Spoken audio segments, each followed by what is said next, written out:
तो हाँ भाई, सारे ने प्यार भरी राम राम। उम्मीद करूँ सारा बढ़िया होगा, मस्त होगा, बिंदास होगा। तो हमारा जो टॉपिक चल रहा है उसका नाम है राजस्थान में खनिज।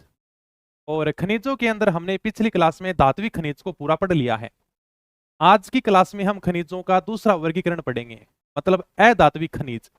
और मैंने पिछली क्लास के अंदर भी बताया था अधात्विक खनिज जिनका उपयोग अपन उद्योगों में करते हैं। खनिजों के अंदर तुम्हें इनके प्राप्ति स्थल जरूर याद करने हैं कि एग्जाम में ज्यादातर वहीं से सवाल पूछे जाते हैं। तो आज की क्लास में हम अधात्विक खनिजों के बारे में पढ़ेंगे। और सबसे पहले जो अधात्विक खनिज को पढ़ रहे हैं उसका नाम है अभ्रक। अभ्रक को अंग्रेजी में माइका कहते हैं, इसलिए आप अंग्रेजी वाले नाम भी ध्यान रखना। क्लास को स्टार्ट करते हैं। सारे तुम तैयार हो गए? बताओ कोई दिक्कत तो नहीं है? आवाज उस बढ़िया आने लग रही है? मैं ताने बिल्कुल सही दिखने लग रही हूँ? हाँ। काम बजरंग भाई बताता हूँ, 5-7 दिन में जल्दी है ना, गणित ब्रह्मास्त्र के बारे में। बताओ भाई, करें फिर क्लास को स्टार्ट है। एप्लीकेशन हाई कोर्ट के लिए क्या है, 4th ग्रेड है। क्लास चालू करो। हिंदी चली रही है, इंग्लिश चली रही है, कल्चर है, बस 3 तो ले दे के सब्जेक्ट है उसमें। और बताओ किसी के 1 या 2 मिनट जो भी कमेंट है। अपना जो अगला खनिज है उसका नाम है अभ्रक है। अभ्रक को हम अंग्रेजी में कहते हैं माइका। ठीक है, ये विद्युत का कुचालक है, विद्युत का कुचालक है और अज्वलनशील खनिज है। कुचालक का तो आप सबको पता है कि इसमें विद्युत धारा प्रवाहित नहीं होती है। कुचालक हमने पिछले क्लास में पढ़ा था। अज्वलनशील खनिज है मतलब ये जलेगा नहीं भाई। जैसे अगर आप दो बिजली के तारों को पकड़कर आपस में भिड़ाओगे तो वो जल जाएंगे, मतलब वो ज्वलनशील है। जब आप भी सरकारी नौकरी लग जाओगे तो आपको देखकर आपके पड़ोसी रिश्तेदार आपसे जल जाएंगे, मतलब पड़ोसी भी क्या है, ज्वलनशील है। लेकिन अभ्रक एक ऐसा पत्थर है जो आग से नहीं जलता है, अज्वलनशील खनिज है ये। ठीक है, रख लोगे थोड़ा सा ध्यान में, ये थोड़ा सा एग्जाम में पूछा गया है कि इनमें से कौन सा खनिज है वो अज्वलनशील खनिज है। आग्नेय और कायंत्रित चट्टानों में पाया जाता है। तो आपका अभ्रक मिलता है ना, वो आग्नेय चट्टानों में मिलता है और कायंत्रित चट्टानों में मिलता है। सबसे पहले तो तुम्हारी ये कंफ्यूज रहेगा, सर आग्नेय चट्टानें कौन सी होती हैं और कायंत्रित चट्टानें कौन सी होती हैं? आपने कभी चट्टानों से लावा निकलते हुए देखा है? सर ये लावा क्या होता है? देखो कोई भी चट्टान होती है, जैसे मान लो कोई चट्टान है, पहाड़ है, पर्वत है, इसमें खूब सारी गैसें होती हैं, खूब सारी गैस मिलेंगी। इन गैसों में बुलबुले होते हैं और ये गैस चट्टानों से बाहर निकलने का प्रयास करती है। और जब ये बाहर निकलेंगी, जब अंदर से दबाव डालेंगी तो ये चट्टानें फट जाएंगी। और जब चट्टानें फटती है ना तो इनसे एक बाहर लावा निकलता है, गरम गरम। ये आप लिखा हुआ भी है लावा। जब चट्टानें इस प्रकार से फटती हैं दबाव के कारण, गैसों के दबाव से, तो इनसे लावा बाहर निकलता है। और जब ये लावा ठंडा हो जाता है, इनसे जो चट्टान बनती है उस चट्टान का नाम है आग्नेय चट्टान।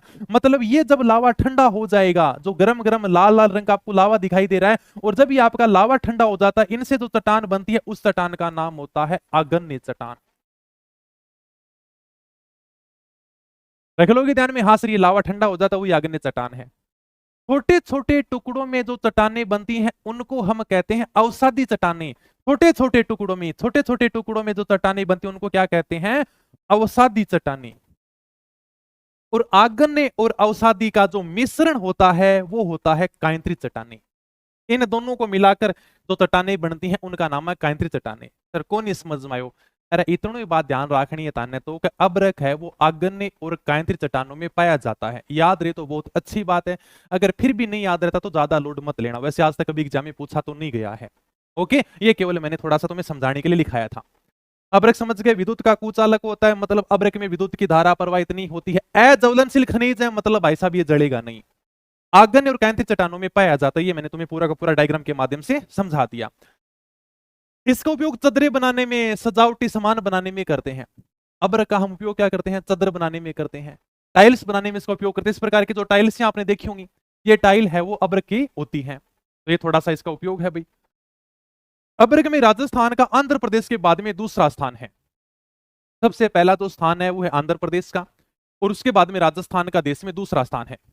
अगर राजस्थान में पूछ ले कि राजस्थान में सबसे ज्यादा अभ्रक का उत्पादन कहां पर होता है, तो राजस्थान में सर्वाधिक अभ्रक का उत्पादन होता है भीलवाड़ा में, और भीलवाड़ा के बाद में अजमेर में।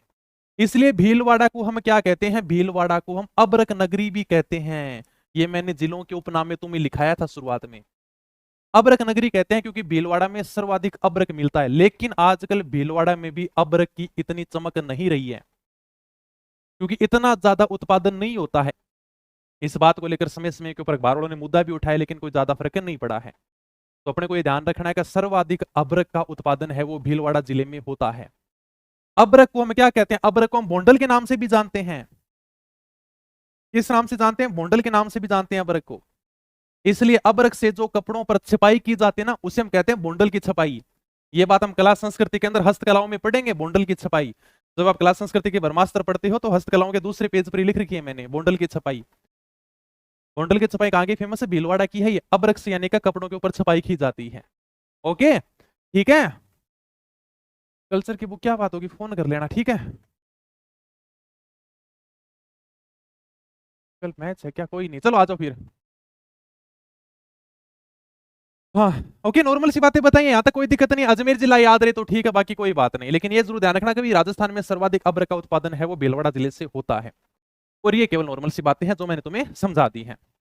आगे चलते हैं। अभ्रक से तापरोधी ईंटें और चादरें बनाने का कारखाना भी कहां पर है? भीलवाड़ा में। ये देखो मैंने राजस्थान पत्रिका की न्यूज ले रखी है। भीलवाड़ा में फीकी होगी अभ्रक की चमक। अभ्रक उत्पादन में कभी देश में नंबर 1 रहे जिले में, अब इसकी चमक क्या हो रही है? धीरे धीरे फीकी पड़ती जा रही है। क्यों? क्योंकि इतना अभ्रक अब निकलता नहीं है, तो जो कारखाने खुले हुए थे वो सब यानी का धीरे धीरे बंद होते जा रहे हैं। इसलिए एक बार वाले इस मुद्दे को उठाते रहते हैं। अभ्रक से तापरोधी ईंटें और चादरें बनाने का कारखाना भी भीलवाड़ा के अंदर है।